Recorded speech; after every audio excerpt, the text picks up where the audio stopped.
L'accumulateur ou la pile sont représentés par les tons jaunes. La mémoire centrale est représentée par les tons mauves. Le chemin des données en mode lecture entre registre accumulateur ou pile, c'est en vert. Le chemin de données en mode lecture entre la sortie de l'unité arithmétique et logique et les registres ou l'accumulateur ou la pile est en bleu. Le chemin des données en mode lecture ou écriture avec la mémoire est en violet.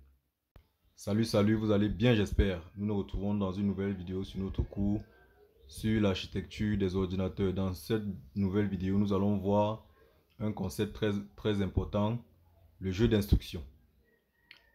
Avant de commencer, je vais vous demander de faire trois petites choses comme d'habitude. Appuyez sur le bouton s'abonner, activer la cloche de notification, partager la vidéo. On prend donc le générique et on commence.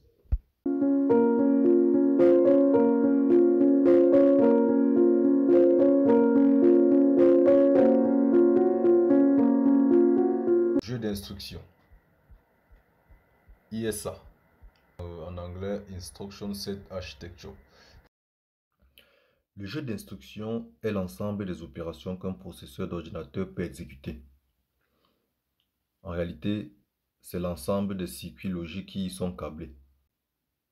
Ces circuits permettent d'exécuter des opérations élémentaires telles que l'addition, la soustraction, le et logique, etc. Ou encore des opérations bien plus complexes telles que la division en mode basse consommation. Une suite d'instructions et opérandes stockés en mémoire forment un programme informatique. Donc ce qu'on appelle programme informatique en général, c'est une suite d'instructions ainsi que des opérandes qui sont stockées en mémoire. Chaque processeur à son démarrage commence à exécuter ces instructions à partir d'une adresse fixe spécifiée par le constructeur. Ici, on va distinguer deux familles de jeux d'instructions que nous allons expliquer dans une autre leçon. La famille d'instructions complexes appelée encore CISC et la famille d'instructions réduite en abrégé RISC. Là maintenant, nous allons voir quelques classes de jeux d'instructions. Sur chaque image, vous allez reconnaître ces différents éléments-ci. Les registres, l'accumulateur ou la pile sont représentés par les tons jaunes. La mémoire centrale est représentée par les tons mauves.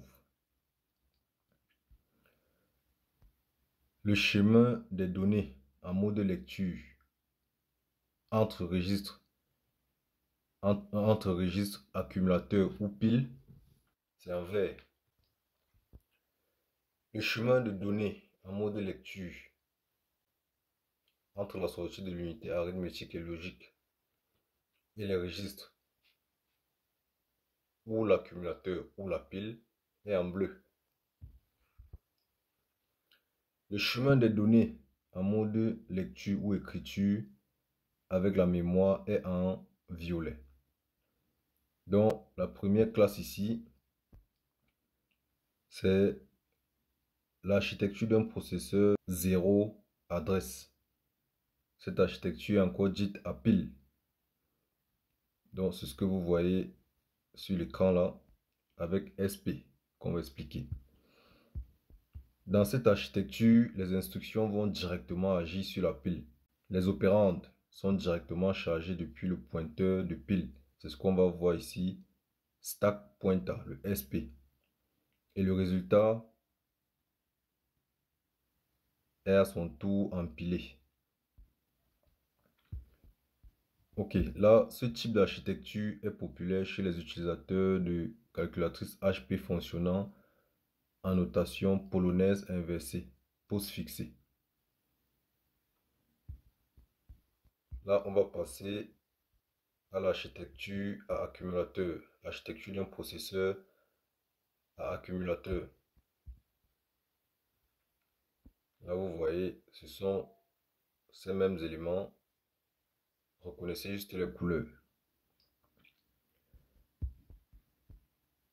Ici, sur une machine de ce type, sur une machine qui fonctionne avec ce type d'architecture, historiquement ne disposant que d'un seul registre appelé accumulateur, tous les calculs se font implicitement sur celui-ci. Donc, tous les calculs vont se faire directement sur l'accumulateur.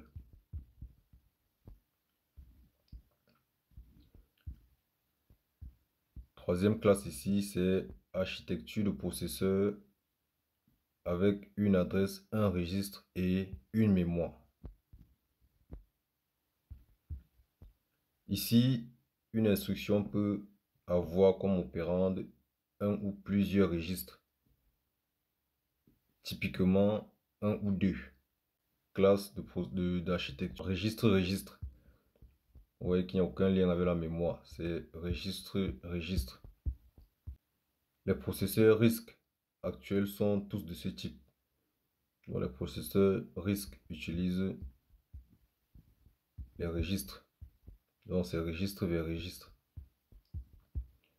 Pour terminer, on va parler de l'architecture de processeur mémoire vers mémoire. Toutes les opérandes d'une instruction sont des adresses mémoire. C'est par exemple le cas pour le supercalculateur vectoriel Cyber 205. Cette machine qui était le concurrent du Cray 1, qui lui devait charger les vecteurs dans les registres préalablement à chaque calcul. Voilà en gros les différentes classes d'architecture avec les différentes mémoires, les différentes relations entre les registres, les différentes relations entre les différents composants. Dans la prochaine vidéo, nous allons parler d'un autre concept important. C'est tout pour cette vidéo. Dans la prochaine vidéo, nous allons parler du concept de pipeline. J'espère que cette vidéo vous a plu. Si c'est le cas, likez, commentez, partagez. Et rejoignez le groupe WhatsApp pour décider du type de cours que vous voulez voir sur cette chaîne. Le lien du groupe est en commentaire. Portez-vous bien.